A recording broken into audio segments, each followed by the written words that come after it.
Hemos dicho el otro día que era un lujo haber contado con la palabra de Pedro Cayuqueo aquí telefónicamente. Ahora apostamos al doble lujo de tenerlo aquí en el piso de Radio Nacional Esquela, el autor del libro Historia Secreta Mapuche 2, que se presentó en Trevelin, y también a Sonia Ivanov, que en el piso de Radio Nacional Esquela. A ambos tres, muchas gracias por venir. Gracias. Gracias a ustedes por la invitación. Sí, siempre te molestamos también Sonia No es con molestia, nosotros, ¿no? es para Acá en la mí radio. es una satisfacción estar acá y que siempre acompañando y que ustedes tengan siempre un espacio para estos temas que acompañamos, por lo menos en mi lugar desde la cátedra o desde el asesoramiento jurídico a las comunidades. Supongo que le dijiste en el viaje feliz día, ¿sabes? Pero ya vamos a decir Sí, hoy. Feliz día, sí. Sonia. Muy amable, muchas Y gracias. ayer feliz día a ustedes. Claro, de la radio, de la Sí. radiodifusión, muy bien ahí. Yo dije, uy, no, nos saludamos, ¿sabes qué? ¿Ves? Estábamos mal ahí. Pedro, antes que nada, obviamente, reitero el agradecimiento de las dos, ¿no? El llamado telefónico de estar aquí presente y preguntarte cómo estuvo la recepción y la charla ahí en Trevelin el domingo. Estuvo muy bonito todo, Ujú. porque hicimos el viaje desde Comodoro, fue largo el viaje, pero llegamos a tiempo y tuvimos un gran marco de público. Qué La bueno. verdad es que hubo mucha gente que participó, además de escucharnos y de informarse de esta obra que estamos divulgando. También hubieron muchas preguntas, comentarios y también una cierta emoción en la gente, especialmente hermanos y hermanas mapuches de comunidades que estaban presentes y que yo imagino que para ellos también es muy valioso que ahora sean sus propios hermanos mapuches los que estén reescribiendo la historia. Eso siempre creo yo Total. que es algo nuevo quizás, pero que ojalá nos acostumbremos. Totalmente, que no haya interlocutores tratando de interpretar lo que puede salir directamente de la misma palabra y voz, ¿no? Sí, nosotros le llamamos en broma los mapuchólogos. Muy ¿Ya? buena, muy Los buena. mapuchólogos, y la verdad es que algunos han ayudado mucho en el tiempo, pero está bien que nosotros comencemos también a desarrollar nuestros propios talentos y ser también nuestras propias vocerías. Eso siempre es valorable.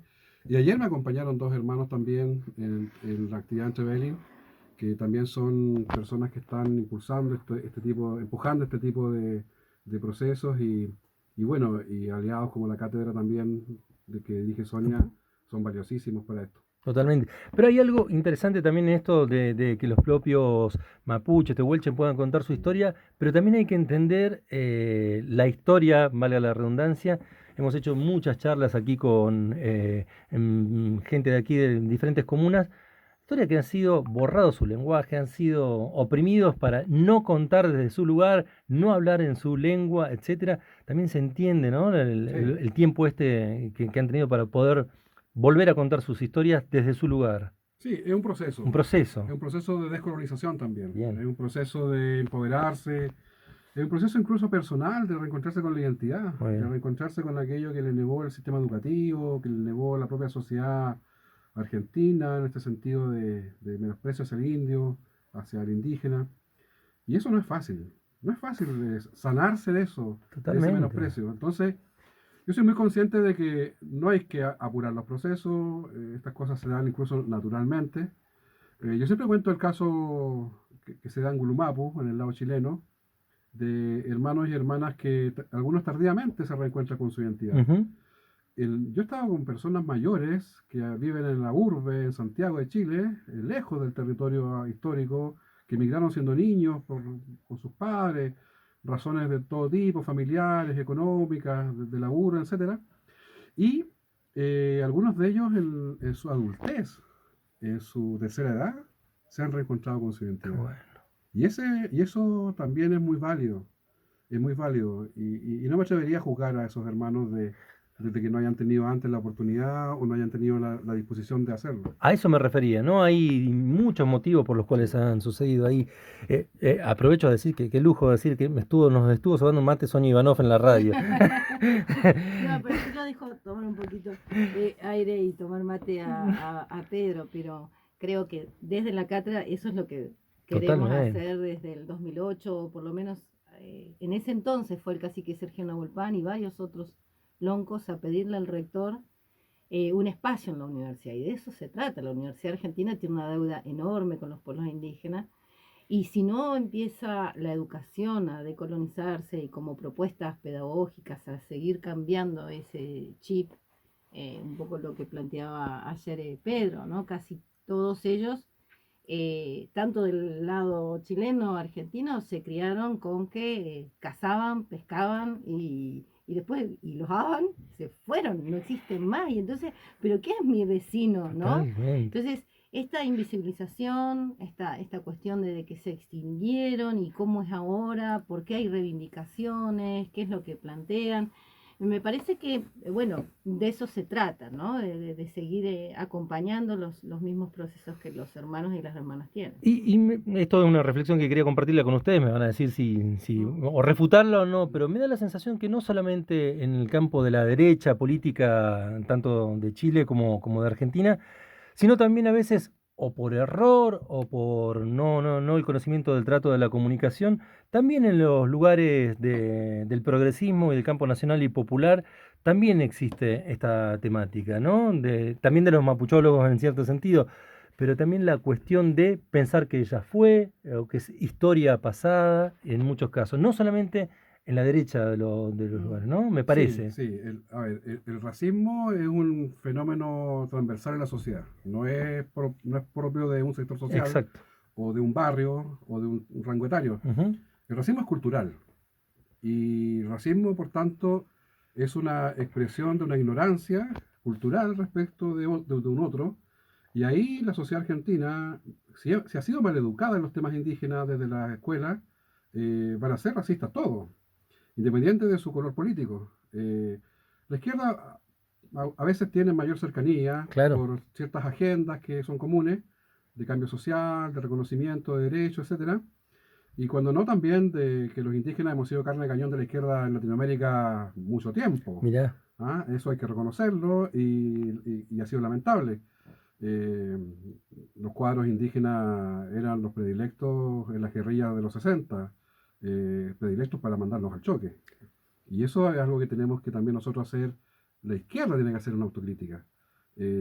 Quizás los primeros que se cuestionaron esto en su minuto fueron los hermanos zapatistas en México, que decidieron ellos impulsar un proceso de lucha político, social y en cierto sentido también revolucionario desde el paradigma indígena. Ya no Totalmente, desde ideologías importadas, sino desde totalmente. el paradigma indígena. Entonces, este es un aprendizaje que la sociedad tiene que tener transversalmente y los sectores políticos también lo tienen que tener transversalmente. Porque si no vamos a tener presidentes, tanto de derecha como de izquierda, que digan que ustedes descienden de los barcos. Sí, tal cual como nuestro actual presidente. Exacto. Y eso da cuenta de que hay un tema cultural Total, profundo que enmendar. Y el racismo tiene un antídoto que es único y que es la buena educación. exacto. Con buena educación se cura el racismo. Totalmente. Pedro, bueno, estamos aquí con Pedro Cayuqueo, es historiador, escritor, también ya muy reconocido por publicaciones anteriores. Vino a presentar en Trevelin la historia secreta Mapuche 2 y estamos con Sonia Ivanov, también absolutamente reconocida abogada, también de acá de la Cátedra de Pueblos Originarios, pero además siempre presente en la defensa de los derechos de los pueblos originarios.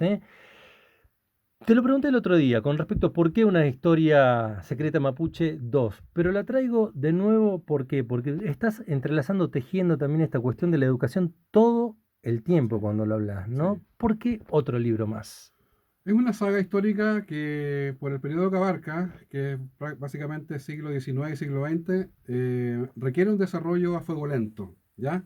Requiere un desarrollo que sea pausado, un Ujú. desarrollo que sea también metodológicamente robusto, y para eso necesitamos una trilogía. Yo me planteé la idea de una trilogía histórica, estamos en el tomo 2 ahora, el tomo 3 me está esperando en el escritorio de mi computador una carpeta que dice Historia Secreta Mapuche 3 y que me debe estar echando mucho de menos estos días porque no he estado escribiendo y esperamos ese libro presentarlo el 2023. Ah, bueno, Sí, y es una trilogía que busca contar aquello que sucedió con el pueblo mapuche en ambos lados de la cordillera, ahora desde la mirada de un cronista indígena, de un cronista que haciendo uso de múltiples fuentes académicas, trabajos maravillosos y muy serios de hermanos y hermanas indígenas también, y también investigadores no indígenas, le dan la oportunidad al gran público lector, ya no a los eruditos, ya no a los especialistas, que está bien que existan, pero ahora le da la oportunidad al gran público lector para que pueda empaparse de esta historia, en un ánimo de enseñanza y de pedagogía. Porque el libro no es un panfleto reivindicativo o un alegato contra la sociedad blanca o inca, no. El libro es la invitación a que conozcan nuestra versión de los hechos, que está muy documentada, seriamente documentada, y que esa comprensión de lo que sucedió nos permita encontrarnos. Qué bueno, Ese es el objetivo. qué El bueno. objetivo es de construir comunidad intercultural y comunidad plurinacional en este rincón del mundo, que es un rincón bellísimo.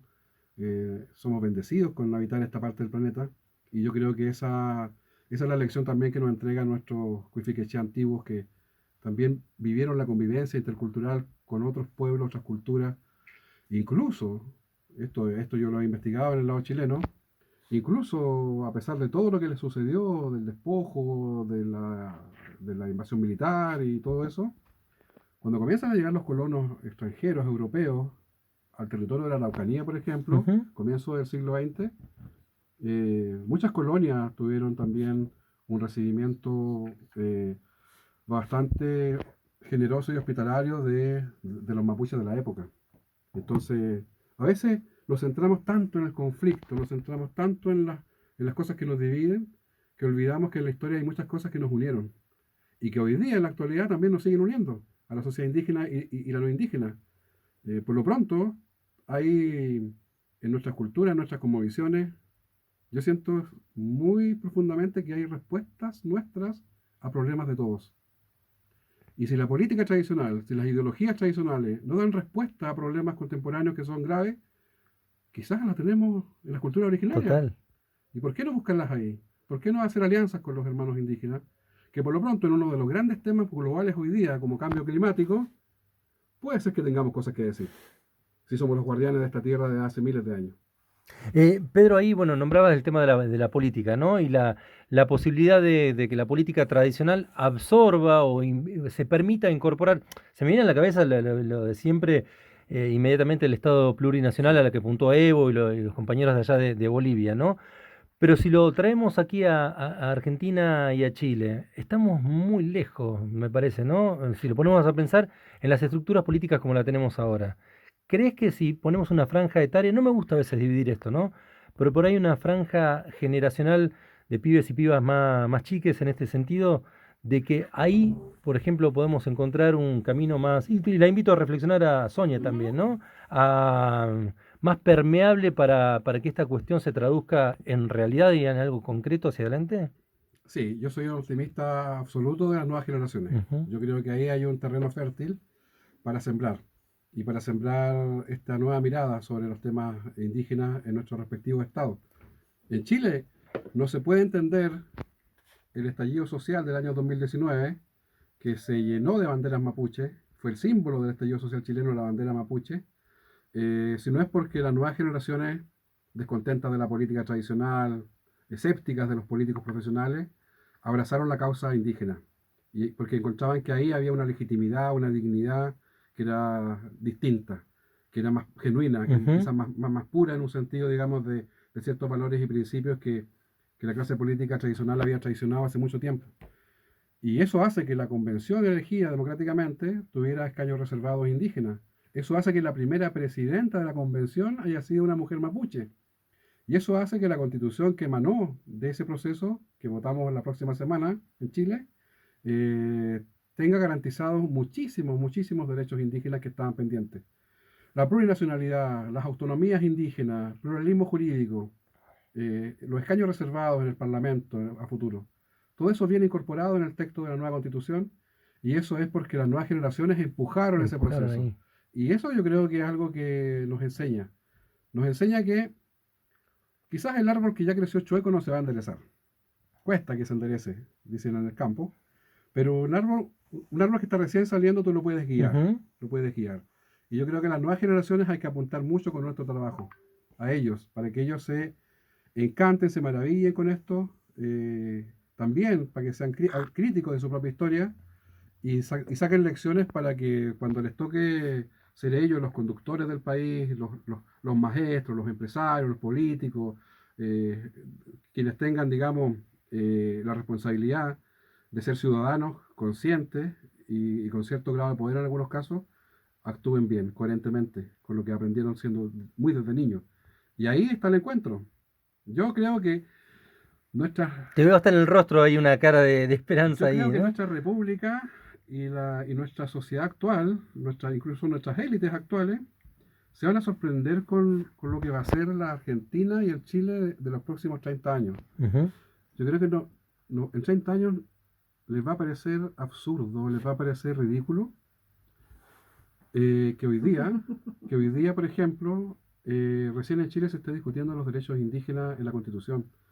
Quizás en 20 o 30 años les va a parecer absurdo que en Argentina se le dé un espacio de privilegio, incluso a nivel de monumentos, a Roca y no a San Martín.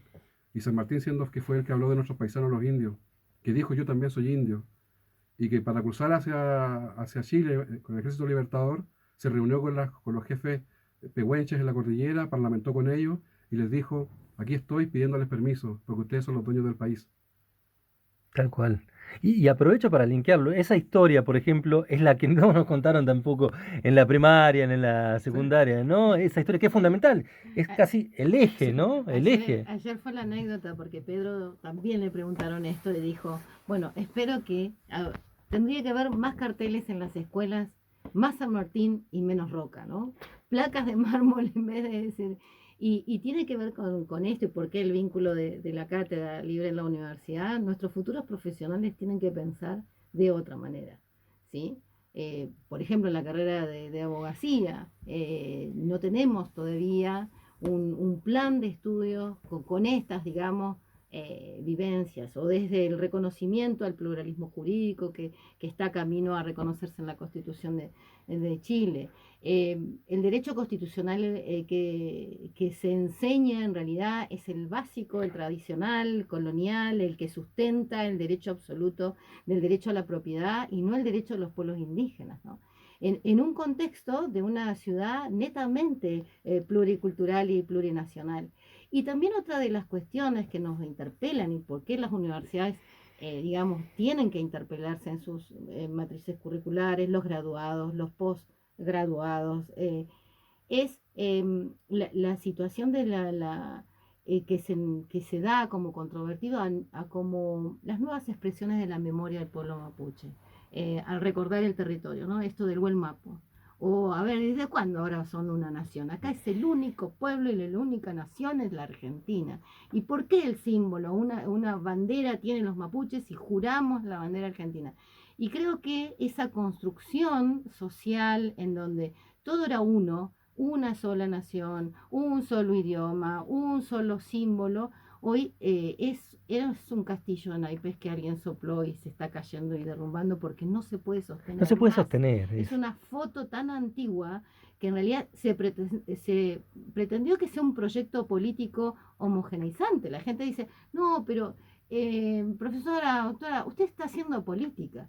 ¿Y qué fue lo que hizo? Digamos, ¿qué hizo la Tal Constitución de cual. 1853? Si el país hoy, lastimosamente en el Día del Abogado, porque murió Alberdi, que decía, prefiero casar a mi hija con un zapatero inglés y no con un indio araucano, es decir, digamos, ese es el sustento ideológico de quien escribió las bases de nuestra Constitución Nacional, Tremendo, ¿no? tremendo. Entonces, me parece que hay que repensarnos. Y los grandes, como nosotros, bueno, que tenemos acceso a las obras que pueda escribir Pedro, pero también las generaciones futuras.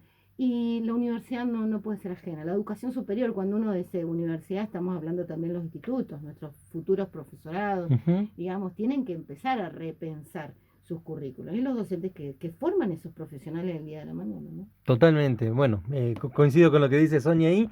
Y invito, no sé si tienes ahí una pregunta, te invito, Pedro, a que te pongan los auriculares. Yo voy a poner esto aquí con esta técnica moderna traída de Oklahoma para que escuche aquí también Sonia. Yo sigo con mate. Sí, aprovecho ahí, Peña, a preguntarte, hacías recién un basamento, ¿no? En cuanto a lo que es la historia que vamos hasta nuestros tiempos. Y bueno, Sonia también lo dijo. Yo creo que también tiene que ver mucho el tema de los regionalismos, ¿no? Ella decía hoy que nos comienzos es que nos enseñaron a hacer toda una sola cosa, y el tiempo nos terminó, o sea, éramos diferentes, si bien todos venimos de la Tierra. Una de las cosas que siempre me hace ruido, Willy Mapu, que decía Chile, o el Mapu Argentina, es que ustedes ahí del otro lado, la Patagonia la empiezan a trasvasar a partir de, creo que de Puerto Montt Sí, hacia abajo, y te das cuenta que nosotros, Patagonia, es inmensa, llegamos hasta el norte de Neuquén, que el punto de inflexión, de comunicación entre los pueblos de Pehuenche, Manzanero, Araucano, como sea, ya se daba desde siglos, desde arriba, ¿no? exacto. Y yo creo que también hay un punto ahí del lado chileno en que trataron de achicar la Patagonia, ten en cuenta que ya la Patagonia chilena tiene que haber sido a la altura de Temuco, que viene a ser lindante con lo que es la zona del Neuquén, ¿no? Eso tiene que ver también parte de la historia, no sé cómo fue manejando la cuestión geográfica, ¿no? Nos un poco a ese caso, pero creo que tiene que ver mucho, porque nosotros, pobladores hoy, acá ser urbanos, paisanos, otros en el campo, estamos muy en contacto con el hermano que tenemos acá, además, digo yo, siempre la cordillera nos une, no nos separa, tenemos casi los mismos modismos, costumbres, eso, y cómo puede ser que ahí lo que es la Patagonia chilena, no digo, la arrebataron hablemos geográficamente, ¿no? De kilómetros, ¿no? Cuando ya ellos estaban los paisanos estaban en contacto, de hace siglos, desde el norte neuquino, con lo que sería la región de Sudaraucanía, Temuco es Araucanía, ¿no? Sí, es Araucanía. Bueno, yo creo que una de las cosas que hacen los estados y el colonialismo es cambiarnos los mapas, intervenirnos los mapas y también cambiarnos las denominaciones de cómo nosotros llamamos esos lugares, ¿ya? Yo siempre he entendido, y así está documentado incluso, de que estos territorios siempre fueron transcordilleranos. Y la orientación espacial incluso de la cultura mapuche y del pueblo mapuche siempre fue teniendo como norte el este. Y así está en nuestros símbolos incluso de la cosmovisión, el cultrún, así está incluso en la construcción de la ruca, con la puerta hacia donde sale el sol, el oriente. Y siempre todo lo bueno en la cultura mapuche viene del oriente. Eso habla muy bien de los argentinos, ¿ah? Todo lo bueno viene del oriente y lo malo viene del norte, ¿ya? Quizás porque por ahí vino también el Imperio Inca en su minuto, después llegó el Imperio Español, etc. El punto está en que la vivencia mapuche y el habitar este territorio, nuestras culturas desde tiempos muy tempranos entendieron que el tránsito natural era hacia este-oeste o oeste-este. Y debo decir que incluso en los tiempos actuales, la gente no indígena que habita estos territorios también hace lo mismo. También, yo me encontraba en Comodoro con hermanos que fueron a la charla, la Feria del Libro, y muchos me comentaban que eran argentinos de Comodoro, pero que tenían familia chilena. Coyhaique, Chaitén, exacto, Chiloé, en fin. Y la realidad de la gente que somos de Temuco, por ejemplo, es que muchos tenemos familia en Neuquén, o tenemos familia en Zapala, o tenemos familia más al interior. Entonces, estos corredores eran corredores de vida, de familia, de comercio, de intercambio. Fueron también corredores bélicos en su minuto, de guerra y de conflicto. Entonces, tal vez lo que tenemos que hacer nosotros, tanto indígenas como no indígenas, es recuperar la huella de los abuelos y las abuelas. Y darnos cuenta de que habitamos un territorio bendecido y que estamos llamados a la convivencia, estamos llamados al intercambio y también estamos llamados al cruce, porque no hay razas puras ni pueblos puros. Estamos llamados también al cruce entre nosotros, a forjar una sociedad en este territorio, Patagonia, Gualmapu, como le queramos llamar, que sea un lugar de buena vida para todos, de buen vivir. Porque finalmente ese creo yo que es el objetivo que perseguimos todos los seres humanos, más allá de banderas étnicas o más allá de reivindicaciones. Todo lo que fue el post-conflicto mancomunado, eso se instaló mucho con el gobierno anterior, el tema de que el mapuche era chileno y el tehuelche era argentino. Entonces siempre, yo alguna vez tuve alguna discusiones, entonces, ¿qué pasaba con el tehuelche que estaba toda la región de Aysén, que era tehuelche? O sea, eso no es, por un lado te reconoce que es chileno, pero por otro lado dice que son argentinos. Entonces, es la contradicción y a veces es lo que falta también historiadores sobre todo, Sí. ahondar, porque no sé si mucha gente tiene en cuenta eso, de que gran parte de la etnia tehuelche también venía del mar Sí. Pacífico, lo que es el sur de la Patagonia, antes del estrecho de Magallanes. Sí, eso es curioso porque a nosotros se nos dice a veces que, desde Argentina se nos dice que nosotros los mapuches fuimos invasores chilenos en este territorio y que exterminamos, comillas, a los pacíficos, amables y guapos tehuelches, que eran la argentinidad pura. ¿Ya? Lo curioso es que desde Chile, la historiografía conservadora chilena dice todo lo contrario, que somos invasores de la Pampa Argentina, que nos insertamos en la zona centro de Chile, le llama cuña araucana la historiografía, que exterminamos a los pueblos originarios que había en ese lugar, que nadie nos explica quiénes eran esos pueblos originarios, y que desde ese minuto nos apoderamos del sur de Chile. Bueno, cuando yo escucho ese tipo de posturas historiográficas de ambos lados de la cordillera, a mí me dan ganas de hacer un congreso para que se pongan de acuerdo. O venimos de allá o venimos de acá. Porque me genera un conflicto mental. Es más, no sé dónde sacar la visa, decía. Sí, ahora, hoy día quisiera ser de La Pampa para ir al Mundial de Qatar. Yo bienvenido, voy a ver a Argentina ganar la Copa, ojalá. Pero quizás la respuesta es otra. Quizás la respuesta es que somos preexistentes a los argentinos y chilenos. Y quizás los invasores no somos nosotros. Tan Quizá simple, ¿no? alguien llegó acá y nos quitó nuestro territorio y se instaló. Y se instaló sobre un territorio habitado por pueblos que eran transcordilleranos y que tenían contactos entre esos pueblos también. Sí, las relaciones diplomáticas entre pueblos, comerciales, de todo tipo, no las inventaron los blancos, los huincas. Las naciones indígenas prehispánicas o antes de la llegada del europeo también tenían relaciones comerciales, diplomáticas, de contacto, de cruce. Entonces, a mí me gusta mucho darme cuenta que en esta zona, por ejemplo, hay comunidades mapuche tehuelche, porque eso derriba todo lo que se dice de nosotros. Porque eso da cuenta de que en verdad siempre hubo cruce cultural. En nuestra lengua, el mapuzugún, nosotros tenemos préstamos lingüísticos del Aoniken, que son los tehuelches. Nosotros tenemos préstamos lingüísticos de la lengua quechua, de la Sí. zona andina. Y los préstamos lingüísticos se producen cuando hay sociedades que han tenido un contacto permanente y largo en el tiempo. Claro. Entonces, Ya asimilada la lengua. exacto, entonces eso da cuenta de que nuestras culturas habitaron estos territorios, nuestros pueblos, tuvieron contactos entre ellos, intercambio, convivencia pacífica, a rato, otras veces no tan pacífica, en fin.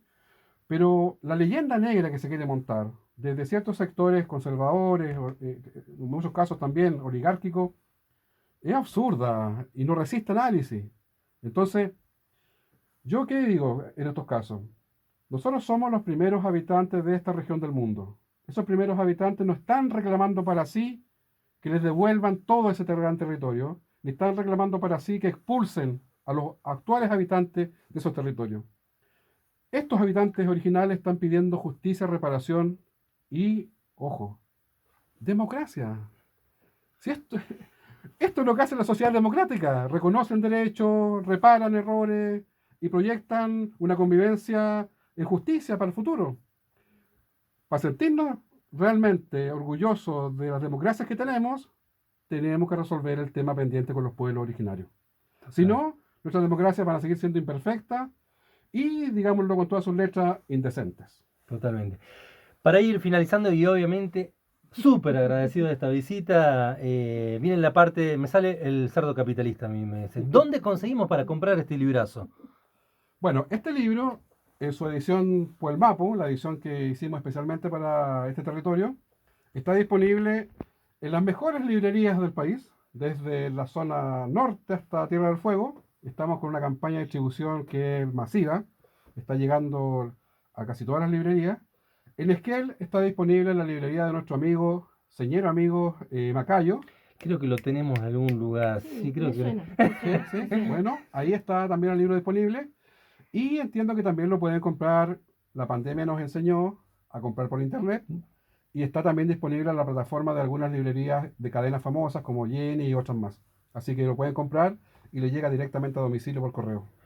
Pedro, un honor, un placer y un gusto charlar con vos y bueno, agradecido que te hayas tomado tu tiempo con Sonia Ivanov aquí también. Encantado. Yo la verdad es que espero volver y recorrer también mucho más este territorio que es una maravilla. Entre nosotros que no nos escuchan también. bien, Trevelin, para la próxima aquí la presentación del libro también.